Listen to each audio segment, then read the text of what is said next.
Hello, I'm Stan Coleman. I'm here in Port-au-Prince, Haiti. In 2010, much of Port-au-Prince was destroyed by a catastrophic earthquake, as you can see from the presidential palace. I'm here with the group, the Hope for Tomorrow Foundation, who have come to help the people of Haiti. And while much of Port-au-Prince has been destroyed by earthquake, the rest of Haiti continues to have the needs that it had before the earthquake struck. And that is why this group is here. So join us for the next half hour as you get to see how the people of Haiti are coping with the devastation and their continued problems. In 1985, I visited Haiti while on assignment with another humanitarian group. The mission was to document conditions in a ghetto in Port-au-Prince, Cité-Simon. At that time, Jean-Claude Duvalier, better known as Baby Doc, was president/dictator of Haiti. This is what Port-au-Prince looked like then. City streets were clean and bustled with people. The presidential palace still stood in all its grandeur. But in 2010, a catastrophic earthquake hit and Port-au-Prince was devastated. Buildings were leveled, and tens of thousands of people were killed.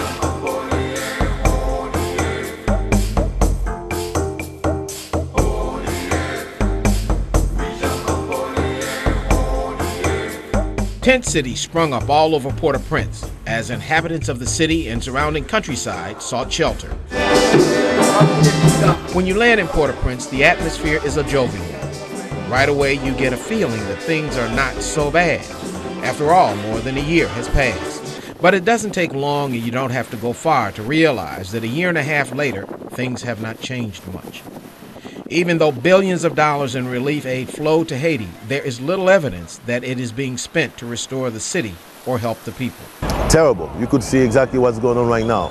Children, lack of hygiene, people dumping things all over the place. We're in front of the palace right now. That should not happening. But that is the way it is. And one wonders if there is any real hope for the near future. The Hope for Tomorrow group spoke with U.S. Ambassador to Haiti, Kenneth H. Merton, to get a picture of how things are now and what the future holds. And after billions of dollars in aid having been sent to Haiti, the picture he paints is not the rosiest. Well, I think Haiti is still grappling with the results of the earthquake. They're working at clearing rubble, and once the rubble is cleared, they're going to start rebuilding. A lot of private rebuilding has gone on already, and a lot of businesses are starting to rebuild or have rebuilt. Things are, I think, getting better. My fervent hope is that they will continue to get better. I think it's going to be a challenge here that these folks are going to grapple with for several years ahead, as the people in New Orleans have continued to grapple with. Haiti's problems existed long before the earthquake hit. The same problems that existed in 1985 still exist today. Haiti was already the poorest nation in the Western Hemisphere, and the disaster just multiplied the problems. And while buildings were knocked down in Port-au-Prince and lives were lost, the underlying problems throughout the rest of the country still exist. Problems that need more than money thrown at them. Professionals who know how to do things, to come and help with the Haitian, not just give and give money. No, make them participate. If they participate, they will understand. And then when all the country was helping Haiti, left Haiti, so Haitian could take over, but with knowledge, because this is what we're missing: lack of knowledge, how to run things. People here, when you ask them what they need, even in this post-earthquake environment, they don't say they want houses, they say they want jobs. And you will find in your time here, this is a country of people who are hardworking, who are eager to work, and who are desperate to find work. They're desperate to provide for their own families. They don't want to live off of other people's charity. They want to be able to do it themselves. Well, really, they need everything. They have rudimentary hospital facilities. They have no medications, none.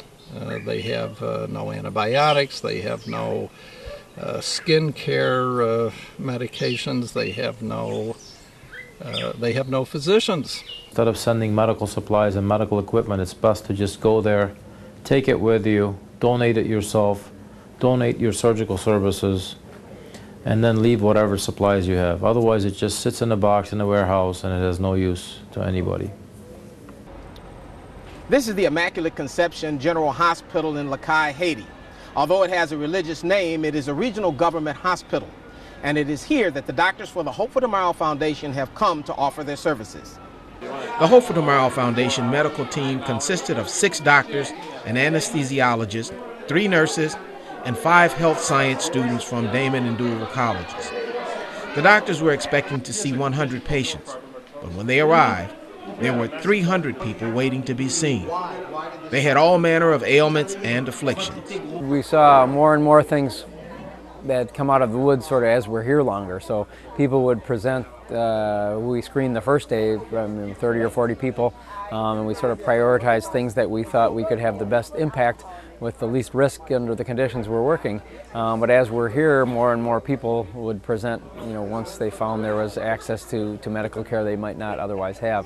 A lot of problems with club feet and people who weren't treated for childhood problems that are typically treated in the United States in infancy and young childhood, but in underserved areas can certainly persist into adulthood and can really cause some problems for people. So again, there's certainly a greater need than we are able to fulfill, but it's nice to think that we can make an impact for a few people at least. The medical environment in Haiti in 1985, before the earthquake, was very bad.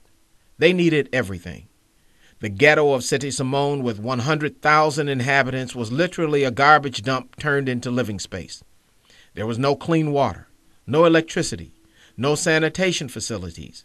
It made for very serious health problems. Today, hundreds of miles from Port-au-Prince at the Immaculate Conception Public Hospital in Cayes, the Hope for Tomorrow medical team found things to be no different. They have nurses, but they don't have physicians. They have no intensive care kind of treatment. They have very little other than rudimentary care that's available.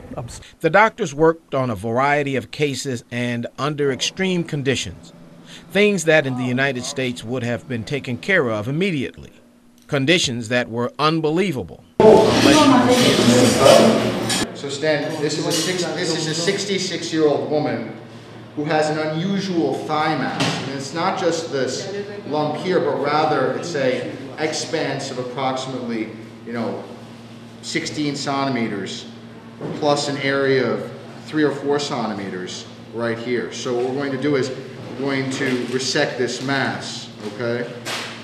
And it may very well be a lipoma, which is what we're hoping, but it's very difficult to tell just by looking at it. Understaffed, a little short of supplies, but really they do with what they can. And to give you an example, they have no defibrillators in the whole hospital, no emergency equipment. They do what they have, and they do a good job of it. The stuff was good and adequate, and then other stuff you make and do. You're using, the end of a power drill for a hammer, and you're screwing in. You're trying to improvise your screwdrivers because they don't have the ones you need to fit. But so somewhere from very good westernized equipment to very rudimentary equipment. I spoke to the anesthesiologist down here about that. He said the trouble is we would need to get a technician to come out and look at it, and that might take 3 to 6 months, and then he'd have to go back to the home city, Port-au-Prince, to get the part, which might take another 3 to 6 months. And he said maybe in a year or so the part we need for that would be here, but if something else broke, then the cycle starts all over. Although there was a language barrier, the doctors managed to communicate with the Haitian staff. Everybody worked together tremendously well. It's actually shocking how well you can work with people you don't know. And then the support staff, we brought some students down and some nurses down that have never worked with us and have never been to places like this. And by the first, we operated for 3 days. By the halfway through the first day, you're running a well-maintained, well-groomed machine. And a great example of that could be seen in Dr. Karamanoukian's operating room. Dr. Hratch Karamanoukian taught one young Haitian doctor how to do vein surgery, opening up new possibilities for Haitian patients. I've learned so many things from him. He teach me how to, take those precursors away, and he teach me how to give injections, with STS solution. He teach me a lot. We spent 2 days doing that. So I think when he leaves, I will be able to do that at the hospital here for the patients, you know. I taught Dr. Eve how to do varicose vein surgery, microphlebectomies, the same sort of things we do in the United States. And I also taught him how to do injections, as you heard him articulate that very well. So he's very excited. I've given him some chemicals and supplies, and he's going to continue on the work. So he's going to continue on the work long after we're gone. And the teaching was just as beneficial to the American students as it was to the Haitians. The doctors went out of their way to give the American students a hands-on experience whenever they could. It was an experience they probably could not get in the United States until much later in their medical training. This has been a life-changing experience for me. I have seen things that I will never ever again see in my lifetime. Surgeries that have taken 3 to 5 hours, you know, a lot of orthopedic repairs. We just saw a surgery called an orchiectomy, in which they took the entire testicle out. The gentleman was filled with blood in his testicle, and it was about the size of a small bowling ball. It's been an amazing experience. Definitely not what I expected, but I hope that everybody I came in contact with I influenced them as much as they influenced me in life. Well, it certainly keeps me more grounded as an aspiring physician. I know that I will never see any of this in the United States, and it gives me so much more appreciation for the future patients that I will be seeing and for the health care that we have in the United States as it compares to here. The greatest effect of the earthquake can be seen in Port-au-Prince. In addition to the destruction to the city, people from the rural areas came to Port-au-Prince because of the destruction to their towns, villages, and homes. But they have been given little help other than a tent to live in and a few provisions. They live by the grace of God, and Haitians are very religious. Although Haiti is 90% Catholic, every other religion is also represented here. When the earthquake struck, it killed the Catholic cardinal, and the archbishop was named to take his place. When the government failed, and when community-based organizations failed, people turned to their faith. But God's workers are men of faith, and He has left little for the church to work with. Among the earthquake-destroyed buildings were houses of worship. Among the dead were men of faith. Il y a beaucoup de sectes protestantes qui travaillent en Haïti. On a parlé de 17 000 pasteurs. There are many different sects of Catholicism here. There's over 17,000 priests and all, but the basic problem is that many of the churches have been destroyed, and we are trying to occupy ourselves with rebuilding the churches and bringing the people back into the faith. And the task of rebuilding is monumental. So many people in so many places with so little to work with. Les besoins les plus immédiats maintenant, surtout pour la population la plus fragile, la population qui se trouve sous les tentes, c'est d'avoir... So the basic problem is to get the people who are still in tents under their own roof and to help them make a living and be self-sufficient. And also, we're very appreciative of foreign countries as well as the church who help do these things. And the problem of self-sufficiency is not limited to Port-au-Prince or the other earthquake-damaged areas. In the towns and rural areas away from Port-au-Prince, life goes on.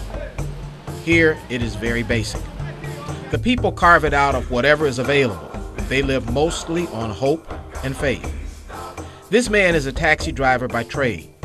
He lives here in this 12 by 14-foot duplex with his wife and daughter. His wife is a school teacher. She works 1 or 2 days a week. He grows his own food on a patch of ground near his home. For him, there is almost no work. In the rural areas, things are even harder. They literally hack their lives out of the land and the surrounding landscape. This man is a minister. He is building his own church on the outskirts of Cayes. He lives in a hovel at the rear of the structure. They have no utilities and building one cinder block at a time, day by day, prayer by prayer. Even I don't have a lot of money, So I always keep in believing God. And that gets you through? Yes. You pray every day? Yeah, I pray every day. And I always pray God to change the situation. But in between prayers, they get sick. And out here, when you get sick, your choices are limited. It's not good. A bad life. A bad life. How bad? Comment? Est-ce que tu parles des situations sociales, l'école, the situation is very bad. About the school, they don't have any money to pay the scholarship, and they have a lot of problems. They have a house problem and a lot of problems. They have enough money for food? Not money for food and for health and everything. Do they have, when they get sick, what do they do? But when they are sick, so they try to go to the hospital, but sometimes they stay at home and take And they sometimes die at home? They stay at home because they don't have, they can't afford to go to the hospital. But not everyone is as poor as those men.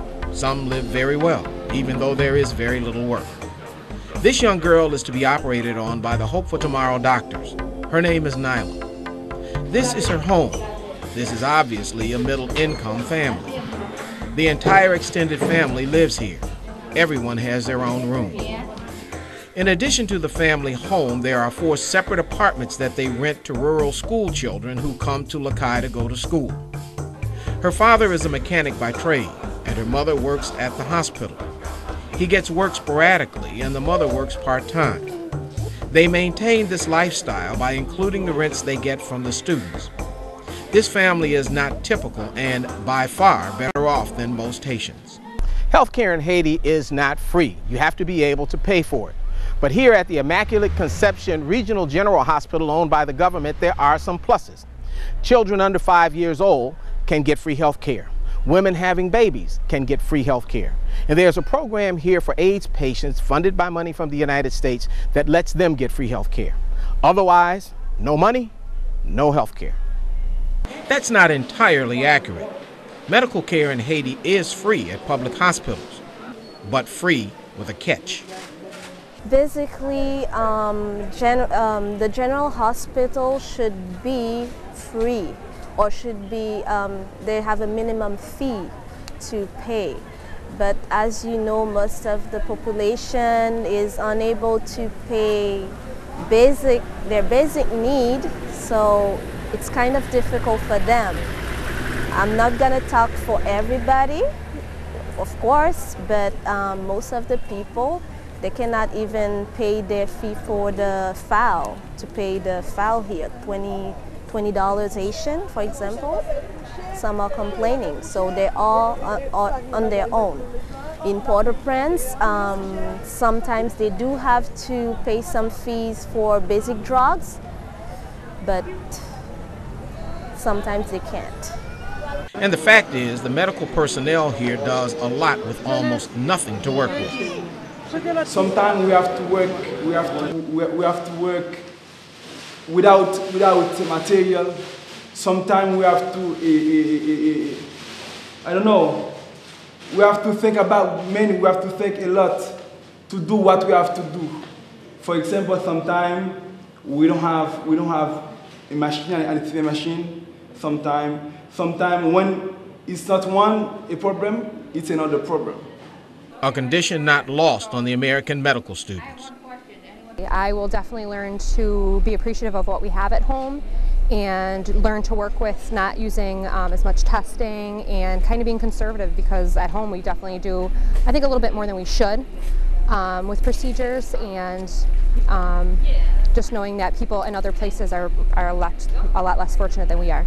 In terms of healthcare, I think that it's really going to help us see the tools that we can use that we have in the United States as to what the surgeons used here. They basically didn't use that much because they didn't have a lot, but it makes us realize that we have a lot of resources, and you could do a procedure with less instruments in a country like this and still have the same result. So it makes you see that surgery is an art as well as medicine, I think the students have had a lot of hands-on experiences they wouldn't have at this point in their career of education. I think the students are now aware of these issues that are outside of the United States, and they're all very excited and inspired, and I think they will continue in this kind of work as they become professionals. Although Haiti is known as the poorest nation in the Western Hemisphere with 60 to 70% unemployment, when you come here, this is what you see: business everywhere. So obviously there is a lower level or an underground economy. All along the road in Cayes, you see people selling things. Many of the small shacks are banks. Half of the people on the road are on motorcycles. They cost. They need gas and must be maintained. You wonder, where does the money come from to support a vehicle? Most are taxis, but again, where does the money come from to pay the driver? When you ask about the economy, the story is there is little or no economy, and the future of the country rests on investment. My hope is that we have now a new government, and they come with new ideas, and we hope now they can give confidence to the investors from outside, from abroad, so they can come and invest in our country. And people are happy after the elections. They saw that they follow what they had chosen, and we all hope, all Haitians, that the country now is calm, quiet, so people have confidence and they come. Haiti is a democratic government that has recently elected a new president, Michel Martelly. And the problems here were already monumental, and they are compounded by the earthquake, which means he has his work cut out for him. Before his election, he was a pop music star and has no political experience. It is to him that the Haitians have pinned their hopes. You have a president who was supported massively by the Haitian people. He has talked about having the government exert its authority in appropriate ways. He's talked about taking ownership on the part of the Haitian government of some of the problems that Haiti confronts. And I think we certainly hope that we can help him with that. Long term, Haiti can't remain a ward of the international community. It's going to have to, bit by bit, it's going to have to take control of its own destiny, and that is really what we're here to help them do. The hope is coming with the new kind of government we all Haitians hope to have. We can say we had a democratically elected president. That's a good step. And democracy goes slowly. It's not something you can have quickly. And it's hard for Haiti to get there, but we get there. And we hope if there is more and more investment in the country, so young people can have a future, have jobs in the future. This is a humanitarian mission of compassion. In addition to doctors performing surgery, the Hope for Tomorrow Foundation is represented by humanitarians. These volunteers brought gifts for the Haitians. Gifts like thousands of dollars in prosthetic supplies from Alex and Ursula Campanella. Retired from the orthotics business, they could not come on the trip, but donated these supplies in an effort to help. Other humanitarians visited an orphanage for young girls. This orphanage is sponsored by the International Humanitarian Aid Foundation. The girls here are from lifestyles tantamount to slavery. Probably almost half of our girls come out of a system of child labor that they have here called the Orthopedic system, where they're given away to another family. They're often abused and basically treated like slaves. And then some of them are rescued, either from neighbors that see it happening, or police or social workers. The gifts they bring can't begin to fill the void in these young girls' lives, but it is a small token that lets them know that someone cares. For the humanitarians, it is an experience they will take home with them, one they will never forget. It met my expectations because we were in other third world countries. This has probably had the fewest facilities operating things, and we always brought our own supplies, Band-Aids, sutures, etc. And they did have the supplies here, but really no one to do them without us here.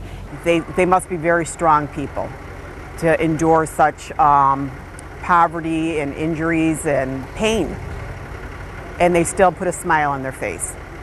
When I was on the bus to see the homes that they're living out in front selling their goods, but then they're living right there in little square little boxes, but selling their means of living out in front during the day. The difficult part was on the outside.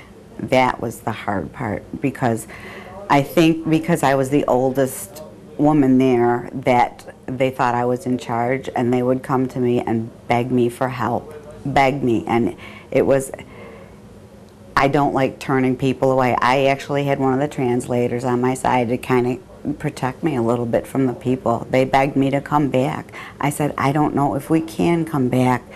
I said, I would love to, but I don't know if we can. And they said, not them, just you, miss, just you. What these doctors are doing is absolutely amazing. I just walked out of a room where the majority of the people in the room had not seen anything like what they were seeing and reacting to and fixing. And a lot of people standing around, even the veteran doctors around here. For these folks to be doing this out of the care in their hearts and the free time that they have and resources is really phenomenal, and is a great model that hopefully others can see and get in on themselves. So that's the story of Haiti. One of desperation, one of desolation, but also one of hope. For the Hope for Tomorrow Foundation, I'm Stan Coleman in Port-au-Prince, Haiti.